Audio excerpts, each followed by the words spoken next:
Okay, so me and Tanner Hackwith is his name. Him and his wife own a film or photography company out of Livingston called Oak and Fern, right? Anyways, he's coming over tonight.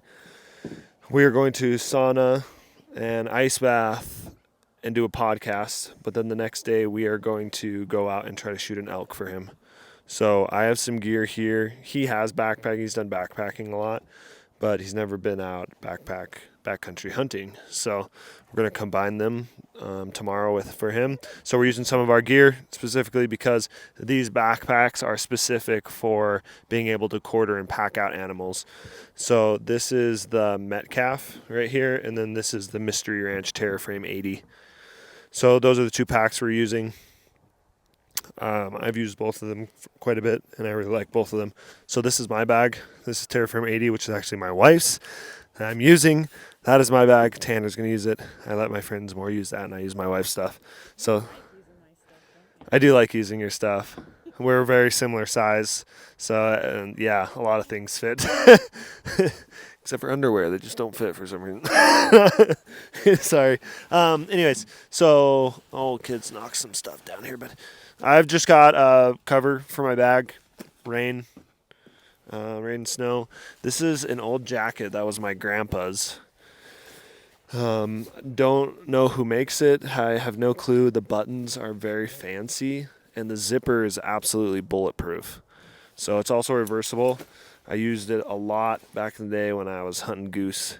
So this was great out on the prairie hunting goose. But now it's for the mountains. So got that. I carry a man purse with me, some people call it. But I just had a friend who made this for me. This is leather. It's just got the seal of Montana on it. And on the back is a spot for a lighter, Sharpie, and a pen. It opens up.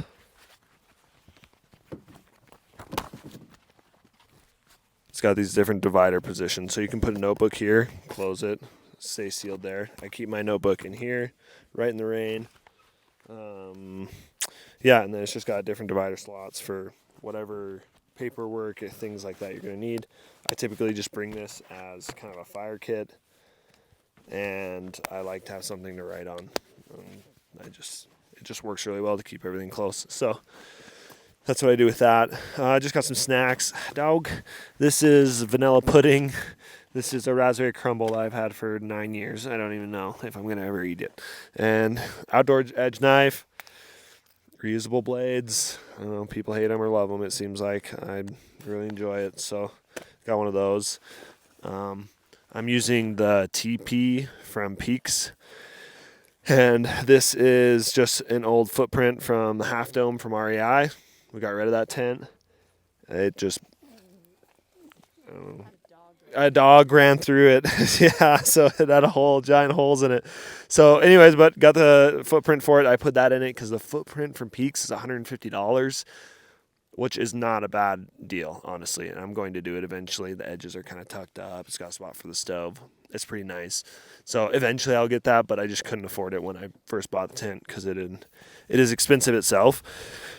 Jetboil fuel inside. These are awesome because it's also my mug. That's why I really like them. We also use the Pocket Rocket a lot. Liam Boone, don't spray that with bleach, please. I need you to put that away. Same to you, Anna. Thank you. Put them back in the Good cabinet. job. Anyways, yep. Make sure kids aren't playing in bleach. I'm using the Eureka Wild Basin 0 to, what is it? I guess it's in Celsius, so -18. So 0 degree bag also.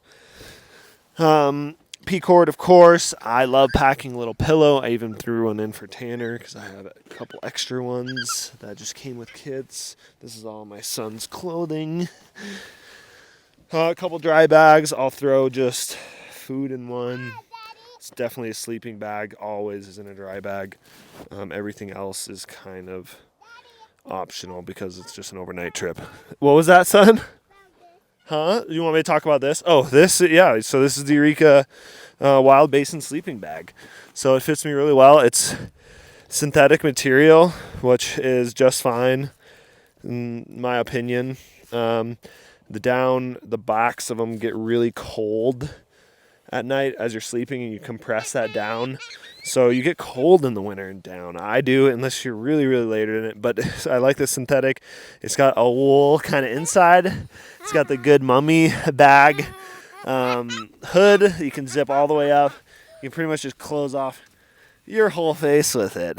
So I really like this bag. This was actually one of my buddies, Colin. This was his old sleeping bag when we went to Bible college together. You alright, girl? Oh, gee. Here, let's give it a kiss.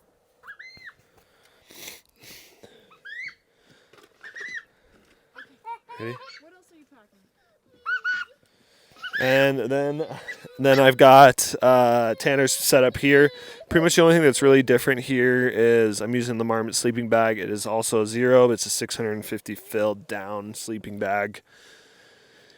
Then ground pads. We're gonna just pack as many ground pads as we can. When we're going out in this cold weather, we really like to go to Harbor Freight, and for like $2 you can get the really thin padding that they have. We used to do that for our winter backpacking. Might be more like 10 instead of 2, but Yeah, whatever it is. It's a lot cheaper than going to REI and buying the egg carton ground pads, especially if you're just using it for this. Those are good for a different reason, but these are perfect for this winter. You're just adding R value, so just increase that distance between the ground and your body, and because the earth, think of it as just sucking the heat out of your body, literally. So anyways, a couple different sleeping bags. Old school sleeping bag from back in the day. This is, I don't even know how many years old. It's over 10. This is a couple years old. They're good. I have a love-hate relationship with inflatable ground pads. I don't know if I like them.